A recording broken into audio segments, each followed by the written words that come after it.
Muy buenas noches, les habla el ingeniero Manuel Guía de Guía Ingeniería. Hoy vamos a continuar con la cuarta jornada de la segunda especialización en el desarrollo de proyectos estructurales. Esta sería la primera clase. En sesiones anteriores nosotros estuvimos trabajando de acuerdo al flujo de trabajo que hemos establecido inicialmente en los primeros días de la especialización, dejando bien claro que esto es un proceso que va a buscar la optimización de la realización del modelo matemático, de manera que uno como ingeniero no tuviera que estar dando tantas vueltas, tanto y tanto, revisando un mismo modelo matemático, sino que podemos partir de una idea inicial y que tengamos a la mano la disponibilidad de todos y cada uno de los elementos que necesitaríamos para realizar este modelo. Comenzamos los primeros días en la parte de definición, donde las propiedades del material eran esenciales para poder definir las secciones transversales, tanto de maneras de los elementos frame como de los elementos shell. También estuvimos trabajando y vimos que tenemos incorporadas allí algunas bases de datos de algunos materiales conocidos, y también aprendimos cómo hacer para introducir el material de concreto armado, más específicamente, recordando que habría que calcular o estimar el modo de elasticidad del mismo para poder realizar una adecuada definición del material, ¿sí? Después que nosotros definimos el material, nos dimos que teníamos que definir las propiedades de las secciones. Las propiedades de las secciones, vimos que habíamos elementos frame, elementos slab, elementos frame que va a servir para definir todos y cada uno de los elementos lineales que pudiesen representar a las columnas, a las vigas, a los nervios, a las diagonales, a los distintos elementos que conforman una estructura de manera lineal. Además definimos los elementos de área que ¿Por qué? ¿Está pidiendo agua? podemos ver. Ay, bolsa plástica entonces. Acá, por el momento, están los slab que van a conformar a los elementos shell de áreas. Los elementos área que pueden ser losas, pueden ser cubiertas de techo inclinada. Puede haber infinidad de usos para este tipo de losas. También vimos que dependiendo del grado de libertad que nosotros queramos darle a las mismas, van a servir o no para algunos y determinados casos. Otro factor que tenemos allí es el deck. El deck section, es la opción que utiliza el software para definir los aceros, sofitos metálicos. Eso nosotros lo utilizamos frecuentemente en estructuras metálicas para que con el encofrado colaborante nosotros podamos realizar de manera mucho más rápida el acero, las estructuras metálicas.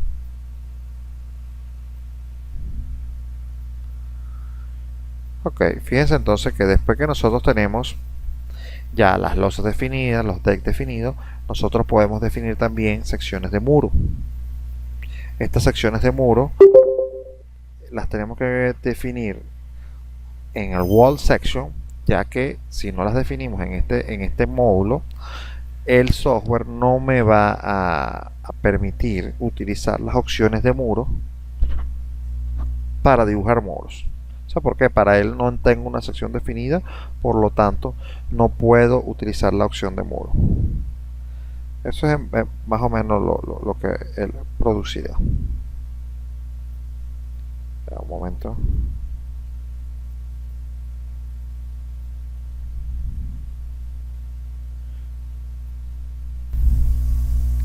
Entonces, el menú definir nos servía para saber cuál es el material y las secciones que vamos a importar. Entonces recordemos que hicimos unos frame sections, hicimos unas secciones de columna en concreto armado. Las secciones de columna de concreto armado, recuerden que requiere que usted le suministre por lo menos el acero mínimo que va a colocar dentro de la sección transversal para que él pueda comenzar a realizar el diagrama de iteración y en base a él pueda saber si el elemento está apto o no. En el elemento frame también vimos que tenemos unos elementos vigas, que al definirlos como elementos vigas, lo único que no requiere que se le imponga cero, simplemente la especificación de que es una viga.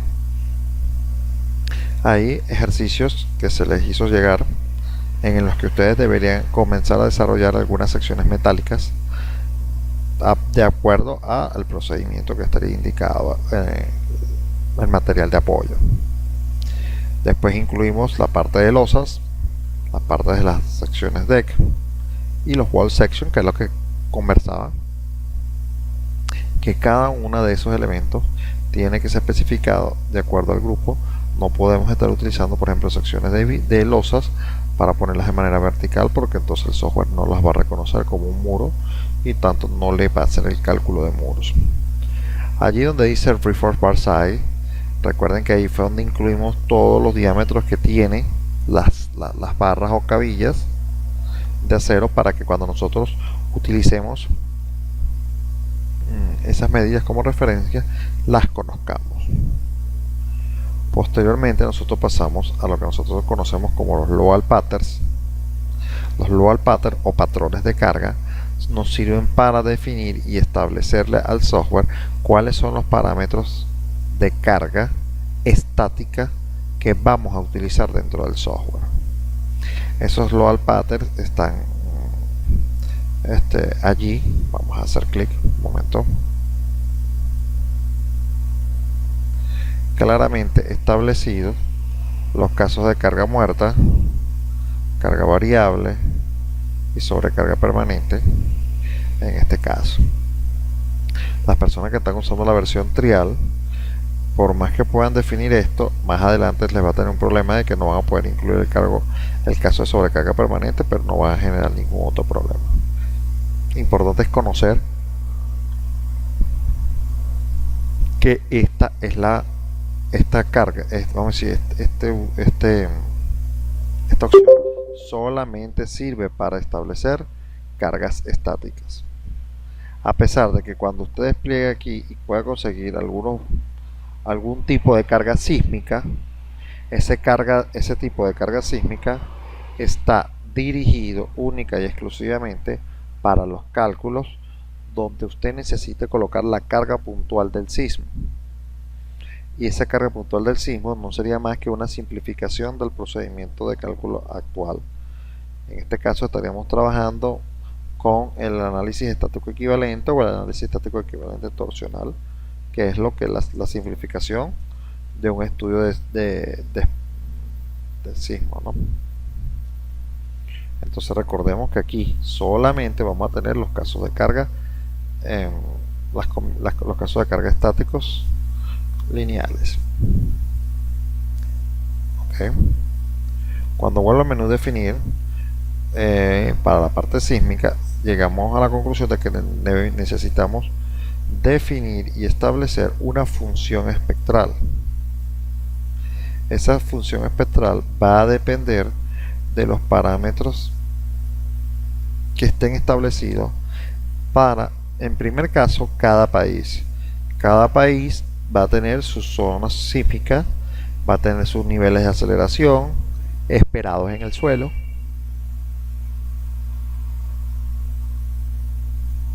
La gran mayoría coinciden en el hecho de que también el tipo de configuración estructural y el funcionamiento de la misma van a jugar un papel fundamental en la descripción del espectro de diseño. Recordemos que el espectro de diseño, las versiones nuevas del ETAPS ya tienen incorporada una base de datos de muchos países de Latinoamérica. Entre esos está Venezuela, Ecuador, Bolivia, Perú, Colombia, Panamá, República Dominicana, Honduras, Nicaragua. O sea, hay una infinidad de países que ya están, vamos a decir, dentro de lo que sería la gama de productos SSI. Esos espectros de diseño que son, vamos a decir, han sido incluidos, sustentados en las distintas normas, son una buena opción para la realización de estos. Ahora, en el caso de que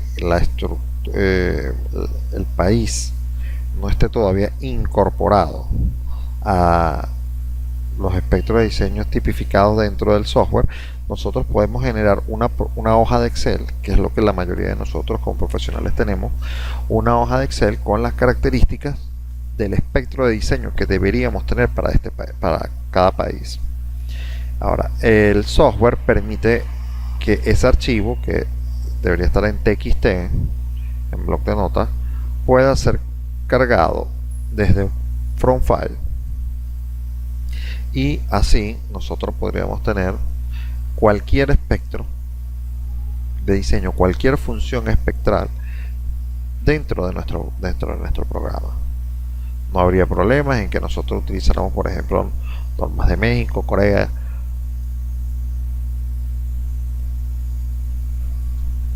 a pesar de que estas pueden estar ya incluidas dentro del software.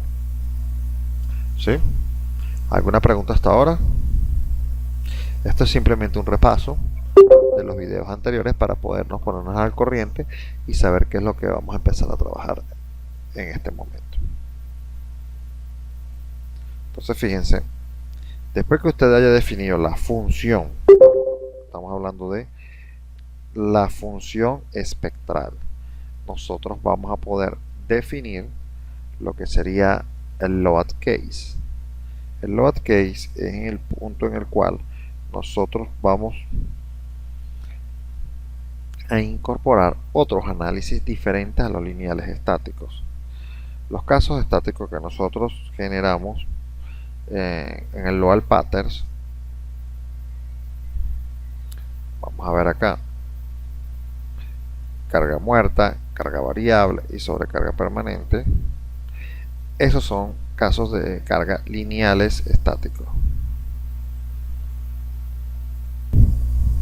Entonces fíjense, en este load case, son los casos de carga, tendremos los tres primeros que son los lineales estáticos, y vamos a incorporar ahora las combinaciones, los casos espectrales de respuesta, los espectros de respuesta.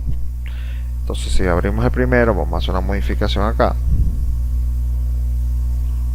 podremos darnos cuenta que por lo menos sismo en X, nosotros vamos a incorporar un nivel de aceleración en la dirección U1 de la función espectral que yo acabo de incorporar, y después multiplicarla por 9,8067, que es lo mismo que el valor de la gravedad, 9,81. ¿Sí?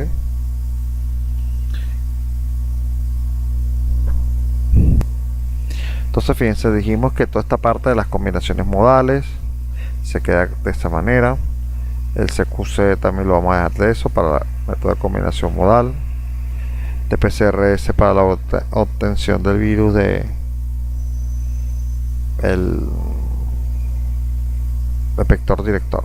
Calcular la dirección director, la dirección del vector director de la fuerza sísmica. Además, nosotros dijimos que tenemos que dejar sismo en X 100% en una de las direcciones, y que lo que vamos a hacer es definir un sismo en Y con las mismas características del sismo en X, solamente que van a estar en la dirección U2, exactamente los mismos valores. Entonces, después que nosotros generamos los casos de carga, tanto los lineales estáticos como los espectros de respuesta, nosotros continuamos definiendo lo que nosotros vamos a llamar las load combinaciones, las combinaciones de carga. De esas hicimos aproximadamente unas 13 casos. El primero, por ejemplo, uno de 1.4, la carga muerta por 1.4 de la carga muerta. Entonces, hemos generado 10 combinaciones que son las mínimas necesarias por norma. En el caso de la norma venezolana pide como mínimo esas 10 opciones, y en muchos países que utilizan una normativa similar o que están sustentados sobre la ACEI también piden como mínimo esos 10 análisis. Unos análisis donde solamente se consideren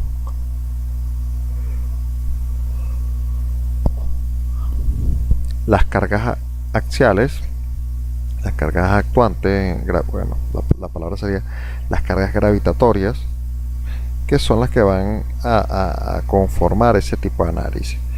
1.4 de la carga muerta o el 1.2 más el 1.6 de la carga variable.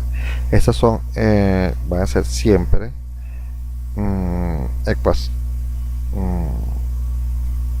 combinaciones mínimas necesarias.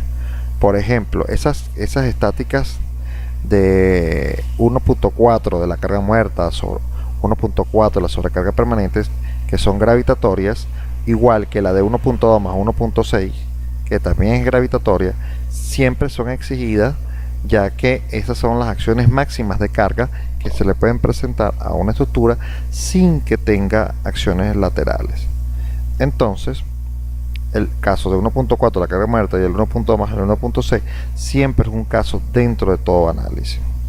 Posteriormente tenemos uno en donde el 1.2 de la carga muerta más la carga variable, y ahora el sismo en X positivo más el 0.30 del sismo en Y negativo, nos vamos a lograr con esto de que el software pueda evaluar la acción combinada en elementos como columnas, ¿ven? Donde el área ya no solamente va a servir para evaluar su capacidad, sino que también el acero que vaya a tener va a ser un factor importante en la definición de ese elemento, porque la inclusión de las fuerzas laterales inducirá a acciones combinadas de flexo-compresión en las columnas, ¿sí? Entonces, esas acciones de 1.2 de la carga muerta más la carga variable más sismo en X más 0.30 el Y después los negativos y posteriormente alternar el sismo en Y y después el 0.30 en X, eso lo que estamos haciendo es simplemente que evaluando las condiciones, las probabilidades que tiene de que el sismo afecte a la edificación cuando esté, por ejemplo, un 20% superada. Todos estos datos, todas estas combinaciones son números que han sido evaluados de acuerdo a la probabilidad de ocurrencia que pueden tener estos eventos. Ahora, nosotros tenemos combinaciones de 0.9 de la carga muerta, y después los estamos mezclando con más sismo en X en un 100% más el sismo en Y en un 30%. Esto con la finalidad de que podamos estudiar y evaluar la edificación en el momento en el que puede estar en construcción o puede estar también en demolición. Esto es porque estamos simplemente minorando las cargas muertas. Esas cargas muertas que están allí en esa norma constituyen el peso propio de la edificación más los elementos no estructurales como tabiquería, frisos, sobrepisos, mantos asfálticos. Son elementos que, a pesar de que no están formando como tal parte del cuerpo estructural de la edificación, sí son representativos en la carga que va a tener, porque van a estar allí constantemente. Entonces, ¿qué pasa? Cuando nosotros consideramos que ese valor de carga muerta ha sido minimizado, simplemente estamos estudiando la posibilidad de que durante la construcción o de la demolición de la edificación ocurra un evento sísmico, ¿sí? Fíjense que allí tenemos 10 combinaciones. Posteriormente hemos definido, ojo, y explico que las combinaciones nuevas que hemos colocado, por ejemplo, la combinación estática o la combinación dinámica o la combinación de diseño, ninguna de esas tres ecuaciones se utiliza para diseñar el elemento estructural utilizando el ETABS o el SAP 2000. Estas combinaciones de diseño en estas combinaciones que yo he incluido, llamada estático, llamada dinámico y llamada de diseño, son simples, vamos a decir, envolventes, porque además son casos envolventes, de resultados para yo poder después, posteriormente, en el momento que esté haciendo la memoria de cálculo, incluir tablas con las máximas acciones. Por ejemplo, esto sería el cuadro de diseño. También podríamos estar incluyendo un cuadro donde estén las máximas cargas axiales estáticas que van a llegar a la fundación. Para eso utilizaríamos el combo estático. Y en el caso del combo dinámico, que también es un envolvente de las acciones, de todas las acciones sísmicas que incluyen los sismos, ya sean en X o en Y, para nosotros poder establecer, por ejemplo, valores de momento en la base para un posterior diseño de, por ejemplo, de planchas bases, ¿no? Entonces, fíjense, repito, el combo estático, el combo dinámico y el combo de diseño son combos para facilitar los trabajos de tablas, pero no deben ser incluidos dentro de los cálculos estructurales, porque si no, lo que estaríamos haciendo es calculando la edificación para la envolvente de la envolvente de los máximos resultados. Entonces vamos a estar diseñando estructuras muy fuertes, muy fuertes, pero recuerden que al ser muy fuertes, entre comillas, por lo general son mucho más susceptibles porque poseen mucho más masa. Eso es por lo general lo que ocurre, ¿sí? No sé si tenemos alguna pregunta del grupo.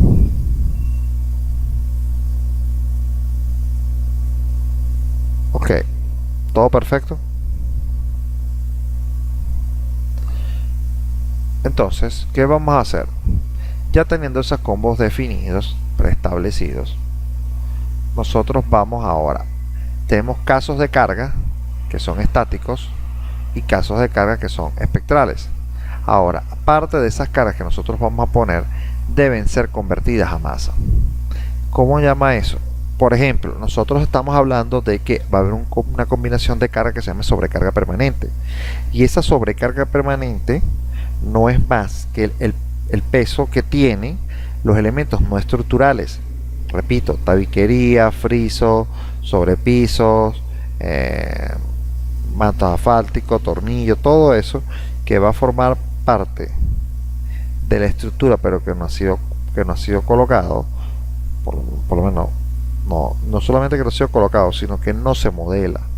Nosotros muy pocas veces vamos a estar viéndonos en la obligación de modelar, por ejemplo, una pared dentro de la edificación. El común denominador es que se calcula solamente los componentes estructurales y se entenderá de que los elementos estructurales no van a producir daño en la edificación mientras estén dentro del rango elástico. Después que nosotros ya nos hemos graduado y estamos trabajando y empezamos a ver el efecto, por ejemplo, de deformaciones excesivas, estaremos viendo lo que es la parte de plasticidad en vivo y directo. No sería solamente una parte matemática, sino que también van a ver la parte de práctica de todo el proceso. Ahora fíjense algo, el massa source es una forma en que esas cargas que estamos incluyendo, por ejemplo el caso de la sobrecarga permanente o el caso de la carga variable, que también me va a incluir mobiliario, personas, etcétera, etcétera, parte de esos elementos que estamos incorporando se conviertan en parte de la estructura. ¿A qué me refiero con que se conviertan en parte de la estructura? Nosotros no podemos decir que la estructura, la edificación, no va a temblar o va a temblar y simplemente que las personas deben desalojar la ciudad. No, hay una cantidad de eventos que vemos durante el año que muchos ni siquiera se dan cuenta, y entonces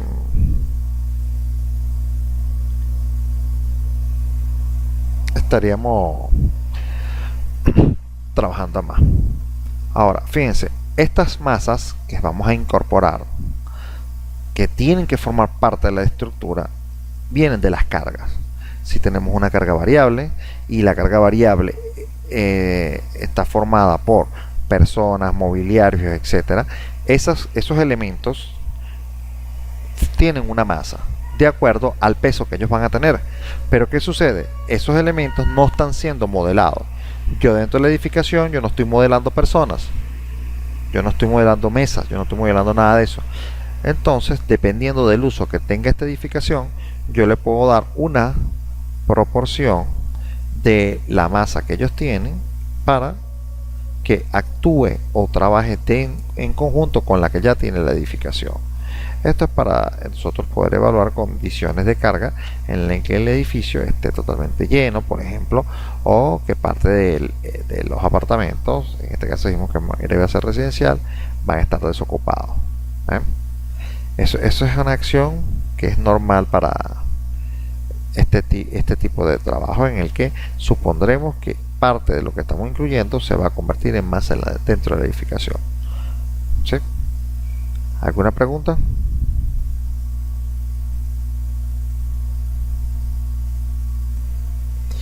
Ahora, bueno, toda esta parte de la masa la vimos en la última sesión.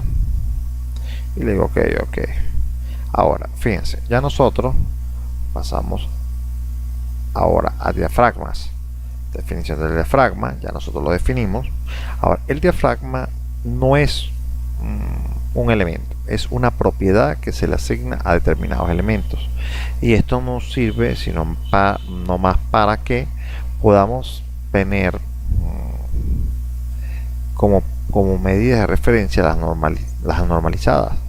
Las normas de diseño por lo general están tipificadas y organizadas de acuerdo a que, o siguiendo el hecho de que el diafragma o la losa de entrepiso no tiene deformación en la dirección ortogonal a ella, que es la vertical.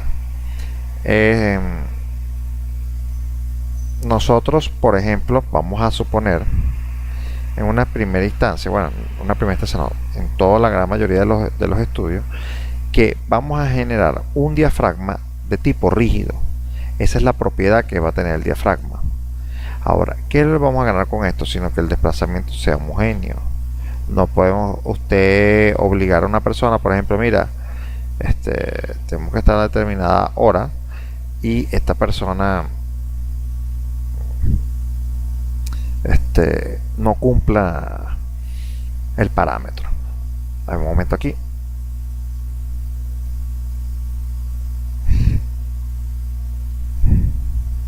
Acá. Los parámetros que nosotros vamos a preestablecer en nuestro diseño son para que podamos utilizar los que ya conocemos, que son los que están en las normas.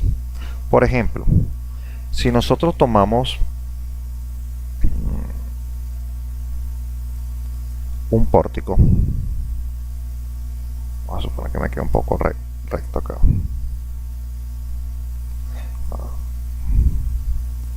Un momento, restablecerlo.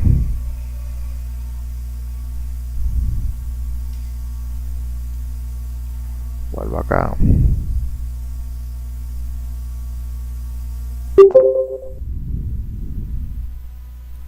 Vamos a poner este pórtico.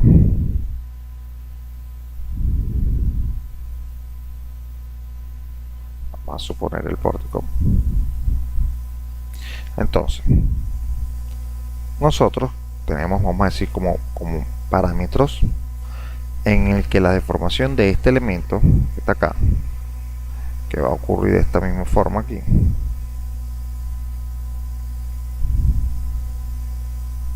el desplazamiento de este punto, que lo vamos a llamar delta 1, y el desplazamiento de este otro punto, que lo vamos a llamar delta 2, nosotros decimos que delta 1 es igual a delta 2.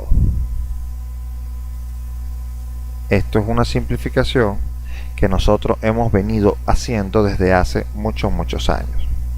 Esa simplificación, adicionalmente, nosotros obtenemos datos cuando calculamos y estimamos las alturas de entrepiso,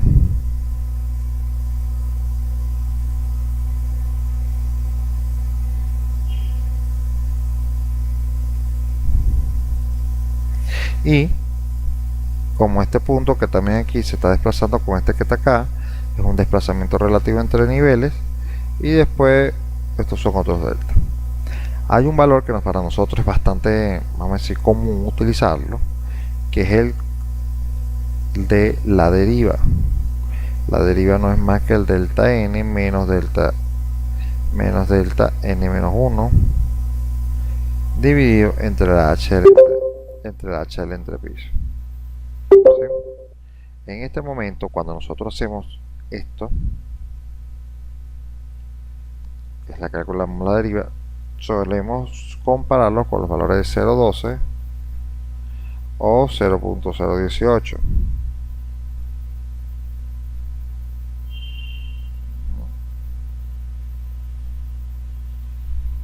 ¿Sí? Y estas no son más que los valores límites de deriva que nos establece las distintas normas de concreto. Esto es para evitar los daños en las edificaciones. Ahora, ojo, todo esto funciona si y solo si los desplazamientos en un punto, en un pórtico, son iguales a los desplazamientos del otro pórtico. Y esto se debe a que el diafragma que se está considerando, que es el diafragma de la edificación, es un diafragma de tipo rígido. ¿Sí? Entonces, ¿qué pasa? Los diafragmas rígidos son los que nos van a permitir esta propiedad.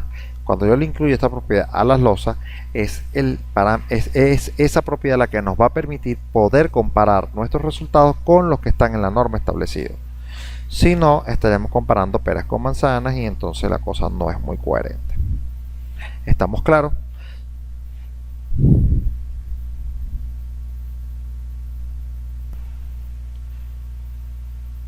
Aquí me pregunta. Bueno, fíjense, aquí me dicen cuándo el diafragma es semirrígido.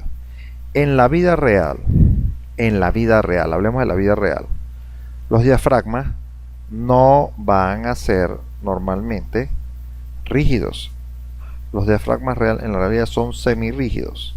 ¿Por qué? Porque las deformaciones que se producen en parte de esa losa no van a ocurrir de manera exactamente igual en otro borde de la losa. Eso es simplemente una vil y vulgar explicación. Más nada, explicación.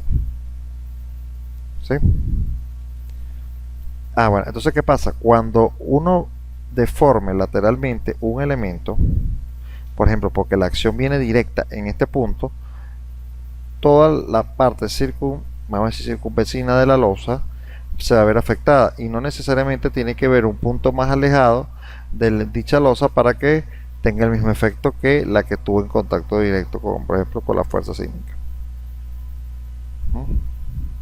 Aquí me dicen no hay restricciones para el valor de este tipo, con el tipo de estructura. Sí, para cualquier edificación. No entiendo la pregunta, Carlos. El diafragma rígido sirve para que si el diafragma rígido sirve para cualquier tipo de edificación.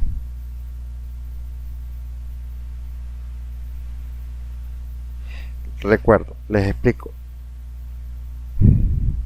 Sí, estos valores, que el ingeniero Carlos me dice que de dónde saco estos valores. Estos valores los puedes conseguir en la norma 1756, capítulo 10, desplazamientos en los elementos.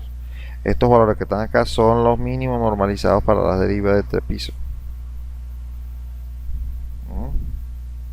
Este 0,02 o 0,018, 0.018 son valores que van a depender si la estructura es susceptible a daño o no es susceptible a posibles daños. ¿Alguna otra pregunta? Entonces fíjense, por el momento vamos a definir nada más de uno. Le vamos a decir ok. Aquí le decimos ok de una vez.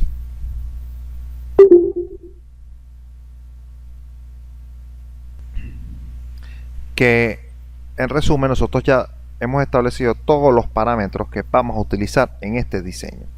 sustentados en el predimensionado que ya nosotros hicimos, ¿sí? El día de hoy vamos a comenzar con la parte de dibujo. La parte de dibujo vamos a empezar a modelar la edificación y vamos a darnos cuenta de qué tan importante era el hecho de que nosotros estableciéramos nombres específicos de todo lo que íbamos a incorporar. Entonces fíjense, a mano izquierda les voy a señalar, hay unas barras de herramientas que por lo general ya vienen instintivamente en esta posición. Voy a cerrar este elemento un poquito para que tenga mayor pantalla. Entonces fíjense, esas herramientas las voy a resaltar.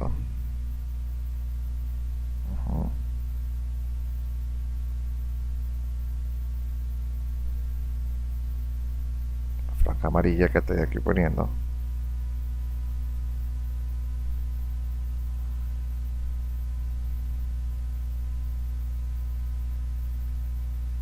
Esas herramientas que están allí son, en algunos casos son para dibujar, otros casos son para,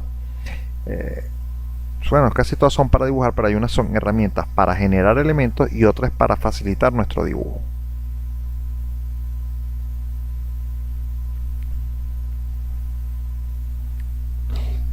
Hay que se les actualice la ventana.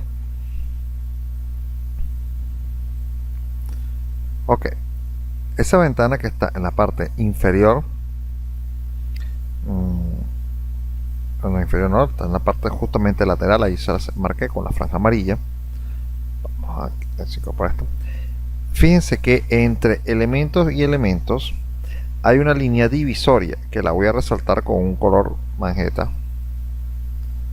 Aquí hay una línea divisoria, aquí hay otra línea divisoria, aquí hay otra línea divisoria, aquí hay otra línea divisoria, aquí hay otra, y ya de aquí no hay más nada. Estos son elementos separados. Entonces fíjense, están las líneas divisorias magenta. La primera línea divisoria que está acá muestra dos flechas, una que están inclinadas, o sea, una flecha inclinada que está, de paso está resaltada en azul porque es la primera opción que siempre se va a activar, y una con un puntito, que esto es para dibujar. Posteriormente, esta otra opción que está aquí sirve para dibujar los elementos frame con diversas posibilidades. Después vamos a ver de aquí para acá lo que sería el elemento shell,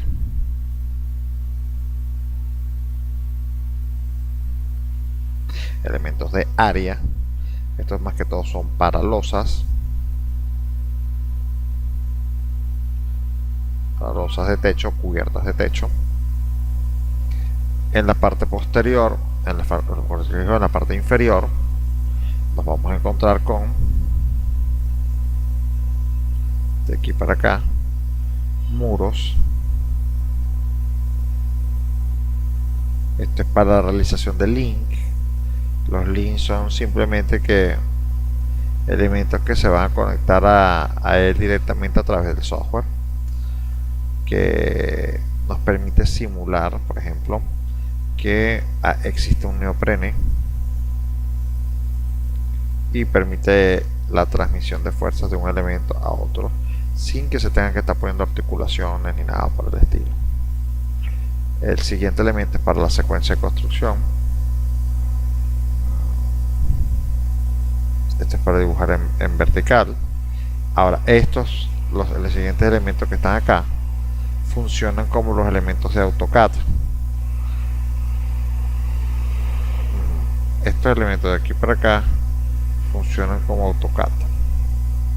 Cuando yo me refiero a AutoCAD, es que quiere decir que nosotros podemos copiar, mover lo que queramos, y podemos usar elementos de referencia como puntos medios, por ejemplo, puntos o nodos. Pues hemos estado usando elementos perpendiculares. Recuerden que cuando uno va a dibujar necesitaría, por ejemplo, una referencia, que si usted hace este elemento hasta aquí, él automáticamente ubique el nodo para que usted no tenga que estar adivinando dónde va a quedar el elemento. ¿sí? Y de esa manera quedaría derecho. Algunas veces necesitamos que haya una perpendicular entre un punto y el otro, y lo haríamos con estas herramientas, un punto medio, una intersección. Esos valores los necesitaríamos en algunos casos.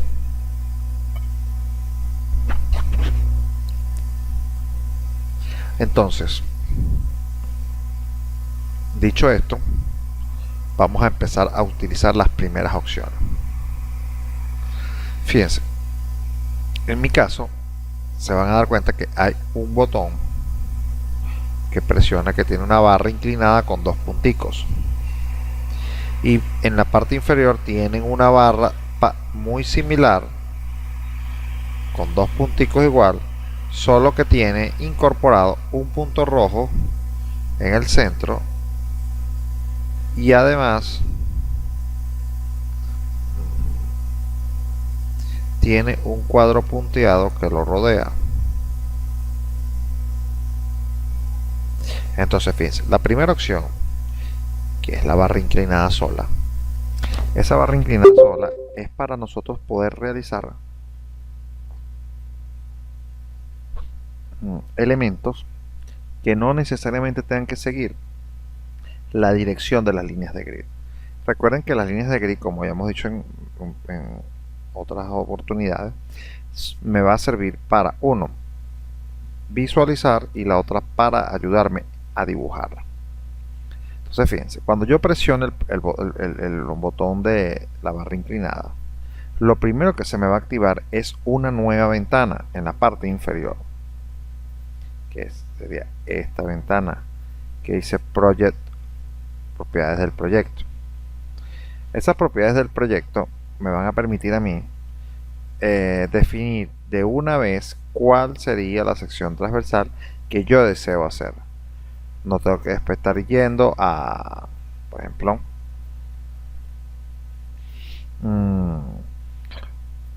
una barra y después adivinar cuál es la sección que queremos poner, o puedo ir haciendo el trabajo simultáneamente. Por ejemplo, decir, bueno, aquí voy a poner unas vigas, pongo de una sección de viga que voy a poner allí, pero después voy a incorporar un nervio. Bueno, vamos a cambiar de una vez la sección de nervio, ¿verdad? Eso es para esas propiedades del objeto,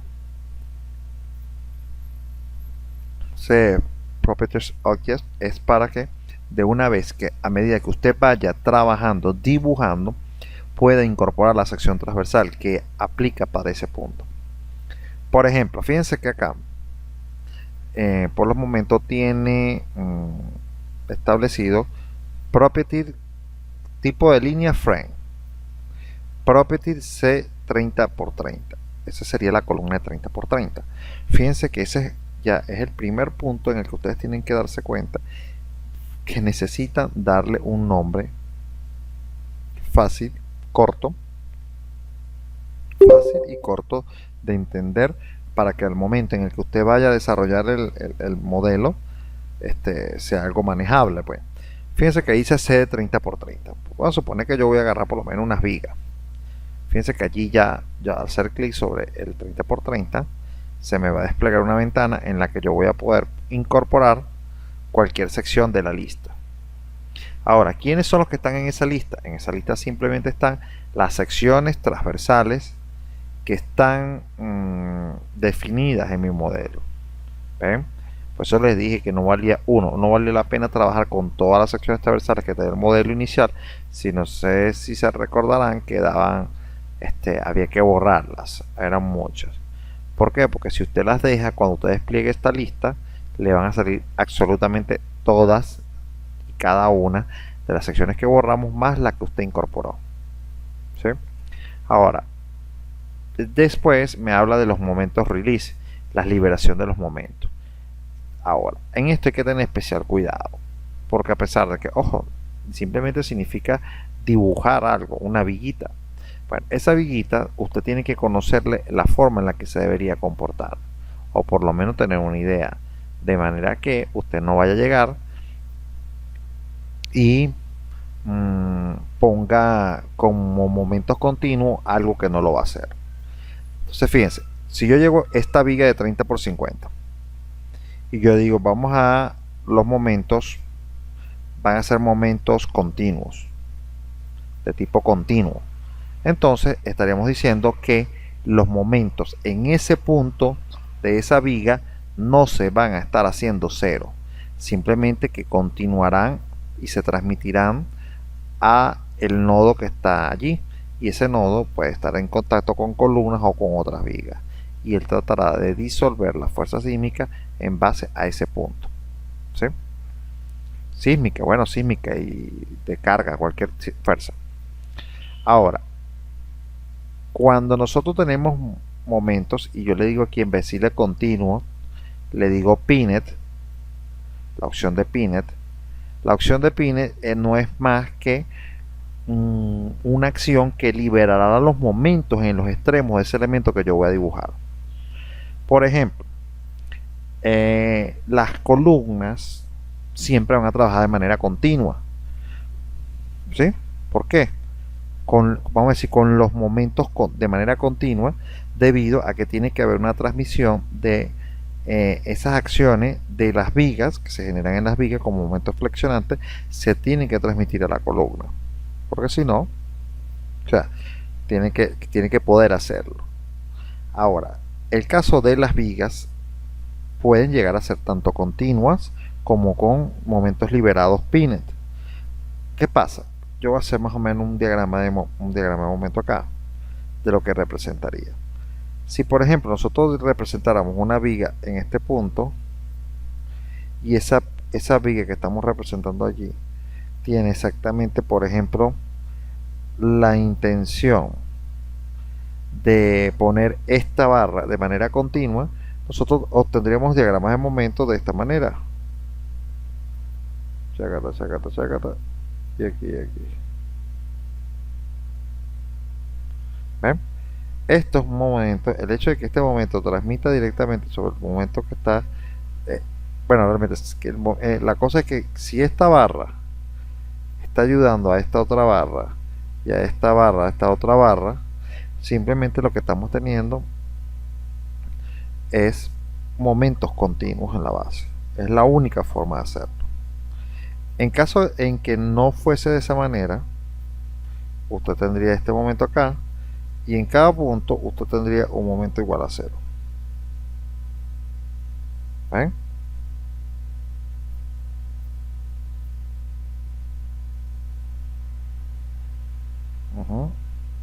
Un momento acá. Tenemos dos casos de viga.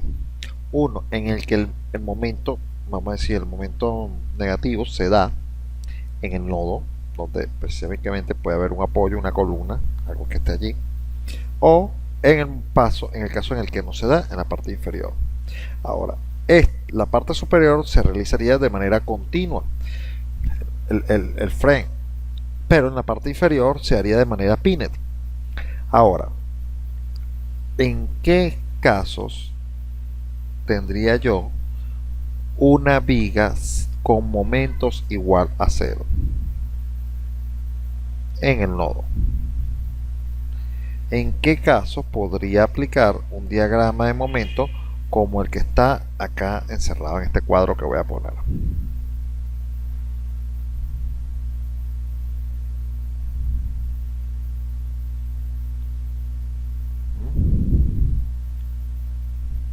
Fíjense, en qué momento una viga va a tener en el apoyo, en la articulación, momento igual a cero.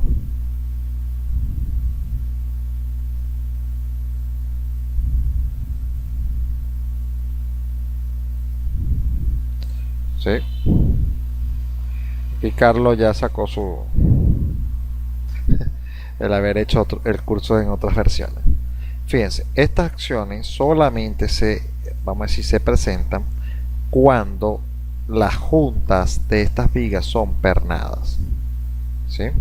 Cuando nosotros incorporamos pernos dentro de una viga, esos pernos realmente no están generando que vamos a decir, el nodo sea infinitamente rígido, sino que él va a permitir la rotación de diferentes puntos de las vigas de un piso, pues de una edificación. Ahora, ¿qué es lo que vamos a hacer? En este caso, nosotros tenemos que estar bien conscientes que si nuestra estructura, nuestras vigas que vamos a incorporar van a ser en concreto armado, siempre, ojo, siempre los momentos release van a ser continuos. ¿Por qué? Porque ella es una estructura monolítica que va a asegurar que los elementos que están conectados allí se comporten de una manera como si fuera una junta infinitamente rígida, ¿sí? Ahora, cuando nosotros trabajemos estructura metálica, o sea, concreto estamos claros, ese es lo más fácil. Ahora, cuando trajemos la estructura metálica y vayamos a definir ese elemento, viga, tenemos que saber si va a ser soldado o va a ser pernado. Si va a ser soldado, tendrá las mismas características de un elemento en concreto. Entonces tendría que ser momentos release continuos. Ahora, en el caso de que fuera una conexión pernada, ya nosotros sabríamos que tendríamos que liberar el momento, indicando que el moment release sería un pinnet. ¿Sí?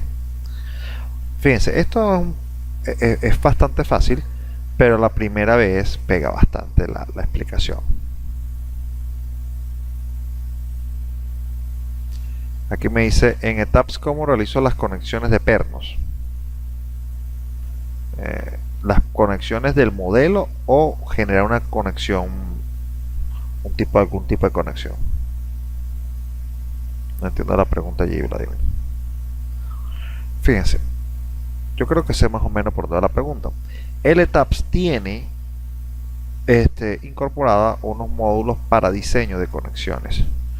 Esas conexiones no me gusta incorporarlas por allí. Nosotros vamos a utilizar otro software que desde mi punto de vista es mucho más didáctico, mucho más interactivo para nosotros poder hacerlo. Lo que sí debo dejar bien claro es que, por ejemplo, si nosotros vamos a hacer un tipo de conexión pernada dentro de la edificación, el elemento frame debe estar con los momentos liberados, porque si no, no vamos a estar representando el cálculo matemático de esa edificación con esas características pernadas. Fíjense, en este caso, y volviendo al tema del dibujo, al usar la primera opción, fíjense que ese dibujo tiene solamente dos punticos. Eso es debido a que necesita hacer dos clics. Entonces, hay que estar bien atento con la forma del cursor, en la forma en la que cambia el cursor. Nos va a indicar a nosotros si en este momento estaríamos construyendo o un elemento o simplemente señalando un elemento. Fíjense que ahora en este momento voy a suponer que la viga de 30 por 50 va de A a B. ¿Ven? Tendría que hacer un punto de llegada y un punto de salida. Vamos a darle aquí una forma para que se pueda ver la variación del espesor. Y vamos a ponerlo aquí de manera simple. Entonces fíjense, ¿qué ocurre? Hago un clic, hago el segundo clic, y con este segundo clic construyo el elemento, y después posteriormente queda como una opción de polilínea que siempre utilizamos en AutoCAD, y entonces uno va haciendo aquí de manera continua cómo hace la forma.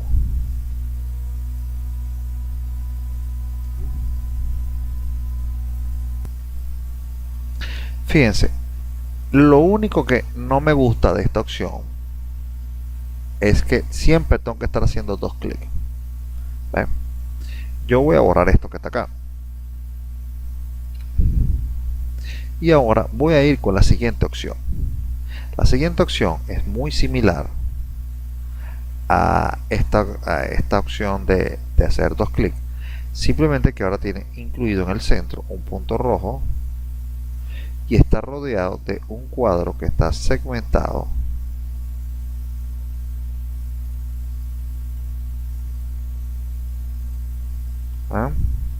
Ahora vamos a ver qué significa cada uno de estos. Primero, barra inclinada. 2, el punto rojo. Ese punto rojo indica que si nosotros vamos a hacer un elemento acá, al hacer clic, apenas haga clic se desplegará la ventana de propiedades. Vamos a generar una propiedad de modelo de 30 por 50, por ejemplo, y la vamos a dejar que sea elementos continuos. Entonces fíjense, repito, esta opción solamente servirá, esta opción del punto rojo solamente servirá si está activa la línea de grid.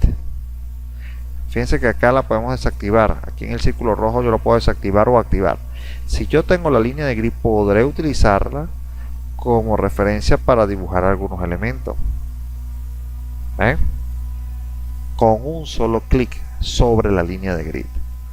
Ahora, ese símbolo de la barra inclinada con el punto rojo simplemente dirá que usted con un solo clic que usted le haga dentro de la línea o fuera o sobre la línea de grid, él va a servir. Pero además tengo el dibujo que tiene un cuadrito punteado. Ese cuadrito punteado no es más que el que se genera cuando yo hago una especie de barrido.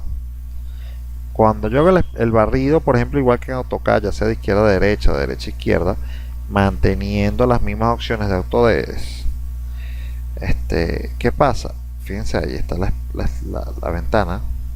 Si yo dejo pisado el botón, me puedo llegar hasta el eje de, pues yo puedo abarcar cualquiera. Fíjense que es un barrido. Al yo soltar, automáticamente generará las vigas que están, vamos a decir, que estaban encerradas en esa abertura.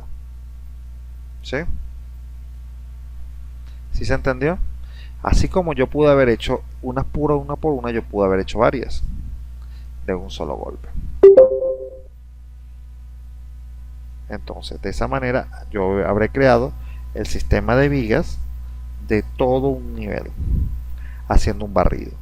No era hacer uno por uno, ni tampoco iba a ser hacer clic sobre cada línea de grid, sino simplemente con hacer un barrido, ella me va a poner y no solamente la va a poner, sino que la va a intercalar de acuerdo a la columna que se cruce. Entonces, esto es una de las herramientas más importantes que vamos a aprender a usar. Es vamos a decir, incorporación de elementos frame de manera rápida. Esta es una de las más rápidas. Ahora, fíjense, no nos queda otra sino llegar ahora, bajar nivel por nivel e incorporar cada viga que va a ir en cada nivel. En este caso es la viga de 30 por 50. Fíjense que esta es la que está definida. Yo voy a incorporar columnas de 30 por 30 en los dos primeros niveles de arriba hacia abajo, después 2 de 35 y 2 de 40. Ese es más o menos el despiece que habíamos hecho. Vamos a bajar otro nivel, hago otro barrido. Al hacer yo otro barrido, lo que estoy incorporando para que de una manera u otra a la primera vez salga para, vamos a decir, tercer nivel. ¿Ven? Si yo vuelvo a bajar de piso, fíjense que aquí hay una flecha en la parte superior inferior que me va a permitir moverme a través de los planos. Ya la siguiente viga que yo voy a incorporar no puede ser 30 por 50, va a ser la viga de 35 por 50, que yo por ahí yo recuerdo que la habíamos definido. 35 por 50. Hago otro barrido normal. ¿Sí? Lo puedo hacer por parte o lo puedo hacer totalmente. La primera pregunta que me van a decir es que cuando yo hago eso y hay un elemento ya existente allí, ¿se quedará montado? No, no quedan montados. ¿Por qué? Porque dos elementos no pueden ocupar un mismo espacio.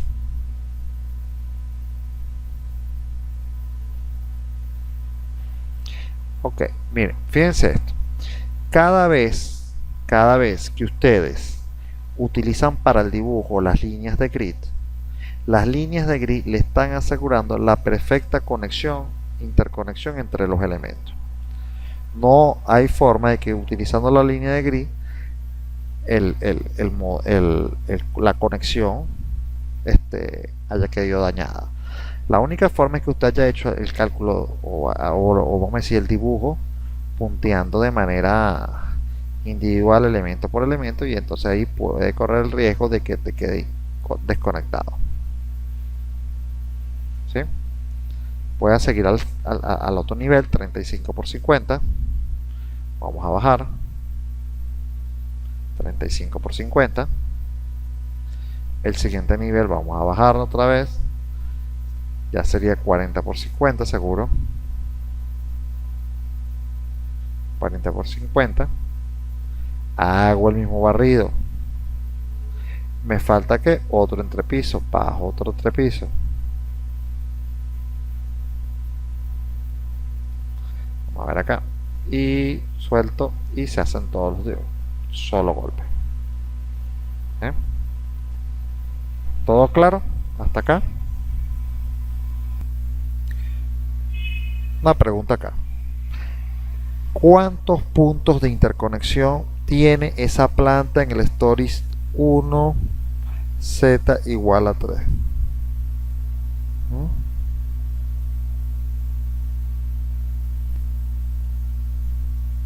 ¿Alguno puede decirme eso? ¿Cuántos puntos de conexión tiene? Aquí ya uno contestó correctamente. ¿Quién más? ¿Cuántos puntos de conexión tiene?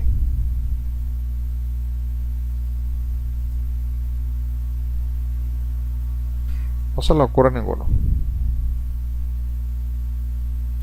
Ok, 16. Todos están claros que tiene 16 puntos de conexión. Si yo llego y quiero verificar eso, yo puedo agarrar, hacer un barrido y seleccionar todo lo que está allí. Seleccionar todo. Y fíjense que en la parte inferior izquierda me dice que hay 16 join. ¿Ven? ¿Cómo podemos ubicar puntos que estén flotando o que puntos que estén desconectados?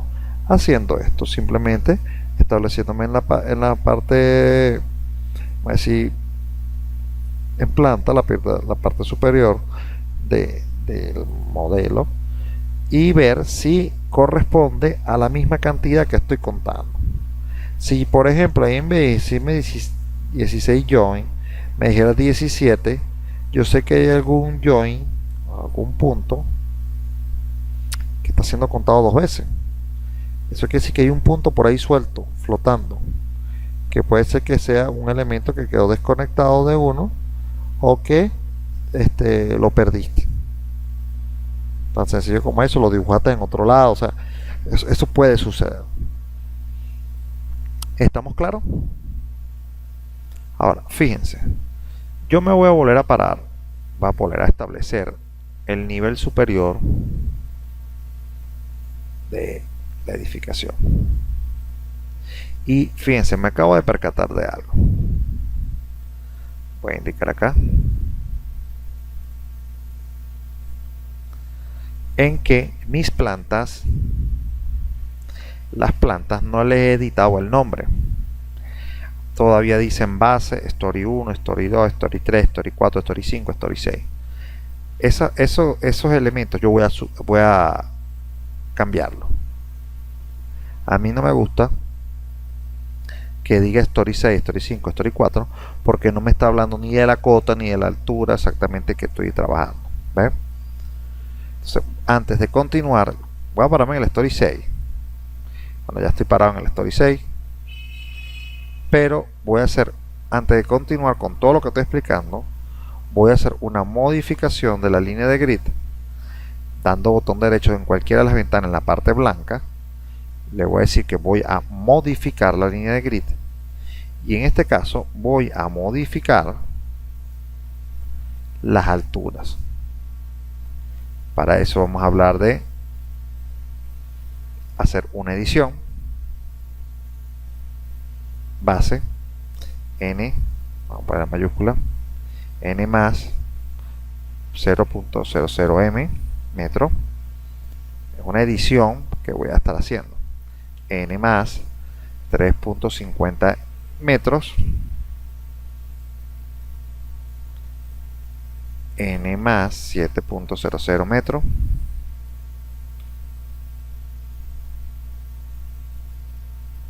n más 10.50 metros, n más 14.00 metros,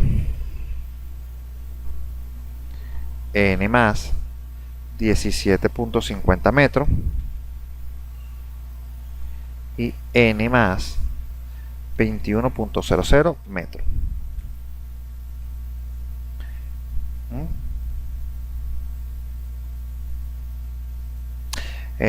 No, esos 16 puntos solamente eran en esa planta, Donel.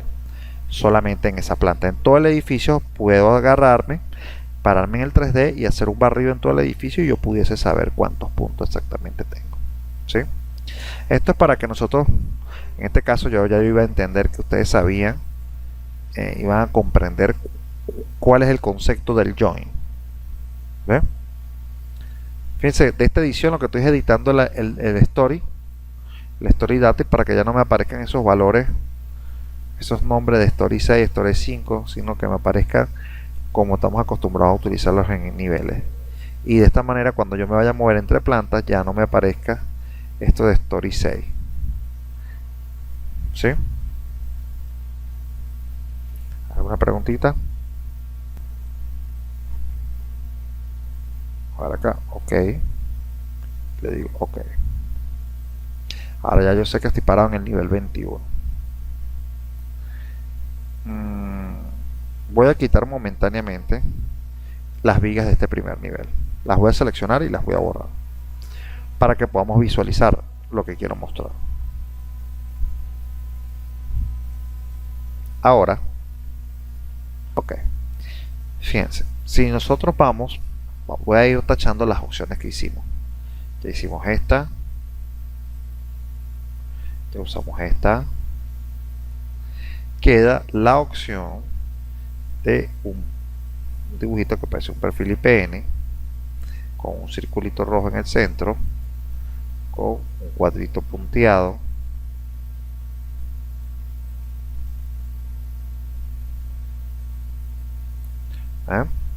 Ahora, esa opción es para construir columnas desde una planta. En este caso es la planta del nivel N21. Entonces, cuando yo doy clic allí, se activará una subventana donde me va a poder incluir cuál es la propiedad que le vamos a dar a estas secciones que vamos a dibujar de columna. Inicialmente me dice propiedad C, caso de 30 por 30, pero ese elemento lo podemos desplegar y ahí van a aparecer todas las secciones transversales de columna y hasta las de viga. En ese caso sí tienen que estar bastante atentos para que no vayan a poner una sección que no es en el punto que no es. Entonces fíjense, el último nivel de la edificación, vamos a incorporarle columnas de 30 por 30. Apenas yo me mueva de aquí hacia la ventana del espacio, allí de la planta N21, se van a dar cuenta que el cursor, trae consigo un cuadrito, una silueta de la columna. ¿Ven? Que eso va a permitir llegar y decir la columna va a ser en este sitio. Fíjense cómo está ahí en pantalla una silueta azul. No sé si todos la pueden ver. Todos pueden ver esa silueta azul que está en la flecha que estoy incorporando. Está en el punto 3B. ¿Ven? Esa silueta es la posición y la forma en la que se va a colocar la columna en este caso. Fíjense que la puntita de la flecha, la punta de la flecha, está en el centro del cuadrito. Ahora yo puedo hacer que eso cambie. Yo le puedo decir que en vez de hacer así, el plan offset sea 50 centímetros y el plan offset en Y sea 100 centímetros. Entonces de esta manera, cuando yo hago clic, ya se van a dar cuenta que el cuadrito, la silueta, la sombra, como la acabamos de llamar, ya no está en el mismo punto desde donde arrancó. ¿Ven? Entonces eso nos va a ayudar a nosotros a veces a hacer unos detalles allí, unas columnas, para poder poner una referencia de una medida y la hacemos directamente con esta opción. ¿Sí?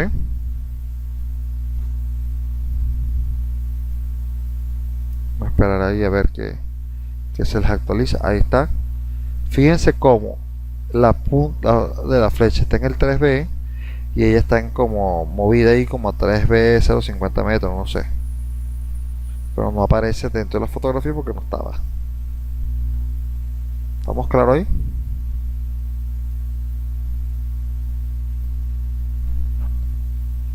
Ahora fíjense, esta manera de hacer las columnas es mucho más fácil.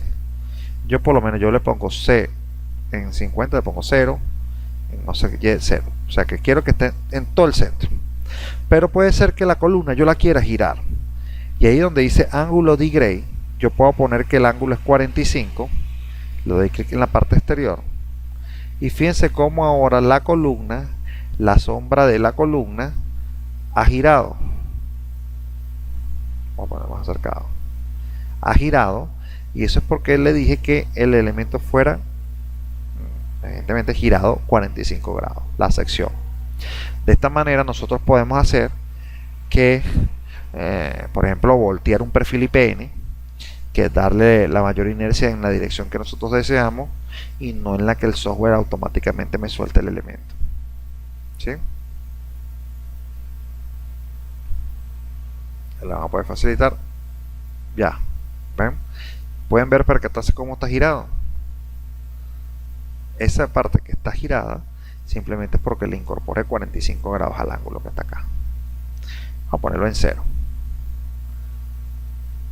Ahora, miren, es importante, extremadamente al extremo, haber construido la línea de grid correctamente, ya que los puntos de intersección de la línea de grid, en este caso el 4A, el 3A, el 2A, el 1A, los B, o sea, todos forman parte de los ejes estructurales que debería tener la edificación, ya que ahora ya yo sé que en cada cruce va a haber una columna y yo puedo llegar y pasar a hacer un barrido automático de la columna e incluir todas las columnas de un solo golpe con un barrido.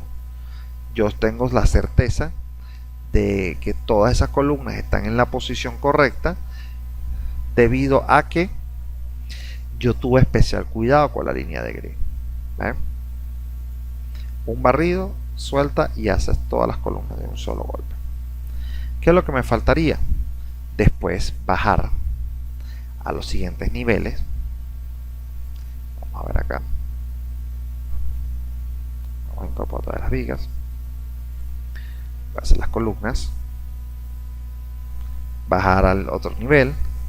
Hacer las columnas de nuevo por barrido. Bajo al otro nivel. Pero ya las columnas no son de 30 por 30, sino de 35 por 35. Ajá.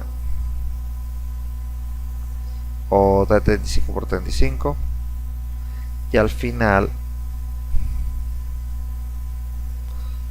una de 40 por 40.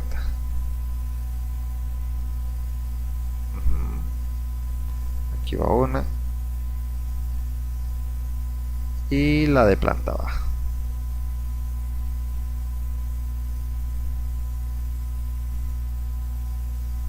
¿Ven? Y de esa manera voy construyendo piso por piso, nivel por nivel, las columnas que requiero para ese proyecto. Para destacar esto que vamos a hacer, vamos a quitar la instrucción para que ya no se vea más con los grosores, y quiero que destaquemos estos punticos que están acá, esos punticos que están allá, en la parte inferior de la edificación. Okay. Se distinguen más o menos que son una forma de triángulo, como unos triángulos que están como cruzados entre sí.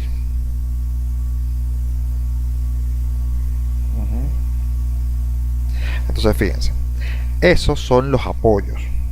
¿Qué es lo que sucede? Recuerden que hay un nivel base, el nivel N00. Cada vez que el software coloque un elemento frame o un elemento shell en ese nivel, él entiende que está en la tierra y automáticamente le va a poner condiciones de borde a ese elemento para que no quede en el aire, ¿no? Ahora fíjense, normalmente en las edificaciones, en la parte inferior, se habla de empotramientos perfectos, ¿sí? Ahora, para que pueda haber un empotramiento perfecto, nosotros tenemos que llegar, vamos a bajar hasta la base, nivel base. ¿Ven? Hay unos triángulos que están ahí destacados. Yo hago un barrido y ya yo voy a poder seleccionar algo. Ya yo tengo seleccionado todos los join o los puntos que están en la base. Ahora fíjense, el software tiene básicamente tres elementos: los elementos join, los elementos frame y los elementos shell. Solamente hay esos tres tipos de elementos. Hay una variedad dentro de ellos mismos, pero son como tres grandes familias. Ahora, el join, el frame y el shell, se le puede hacer dos cosas: uno, asignársele propiedades, o asignársele cargas. En el caso del join, nosotros vamos a asignarle una propiedad. Selecciono los join que están en la parte inferior, en la base, y le digo asignar. Apenas yo despliego la ventana de asignar, me voy a dar cuenta que tengo cuatro opciones: las opciones del join como tal, las opciones del frame, las opciones del shell y unas opciones de un link que en este momento no vamos a utilizar dentro de la especialización.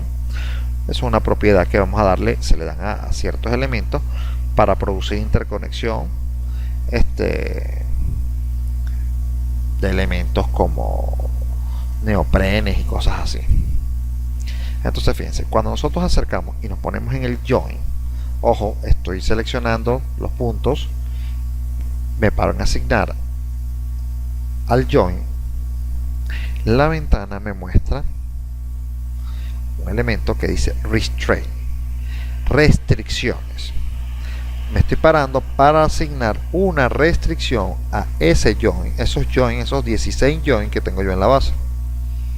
Cuando yo hago clic aquí, se desplegará esta ventana donde me dice, bueno, mire, allí tenemos 4 puntos, 4 formas, 4 tipos de restricción rápidas que podemos generar para esos puntos que usted está seleccionando.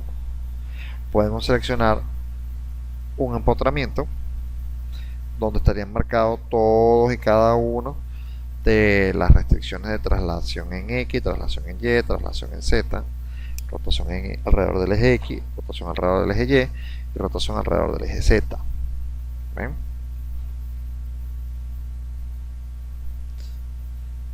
Entonces podemos también llegar, a ver aquí, mover. Si la pueden ver cómo se llenan se marcan todos los elementos. Entonces también puedo decir que es un apoyo que permite la rotación. Entonces cuando yo digo que este es un apoyo que permite la rotación, estoy liberando el momento en la base. Y si estamos haciendo un análisis sísmico y tiene el momento liberado en la base, es un pequeño error grandísimo. ¿Sí?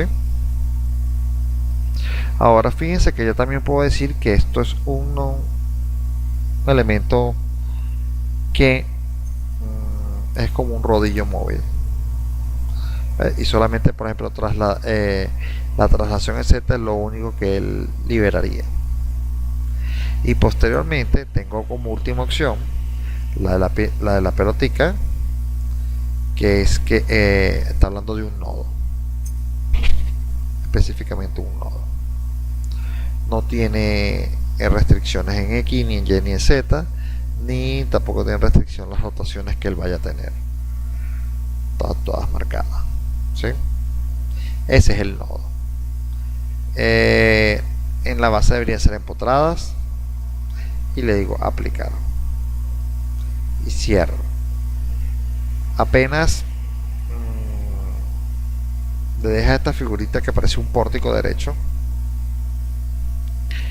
podrán restituir la forma del apoyo, que ya dejó de verse como un triángulo para poderse ver una forma cuadrada, y ese cuadrado significará que el elemento está empotrado.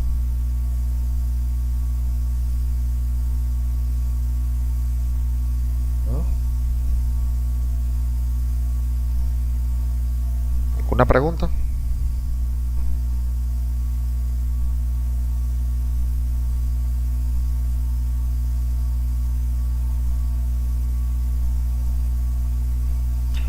Nada.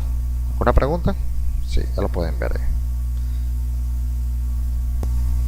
Entonces, bueno, si no tenemos ninguna otra pregunta, podemos dar por cerrada la clase del día de hoy. Continuaremos en la siguiente con las opciones que nos quedan. Hasta mañana.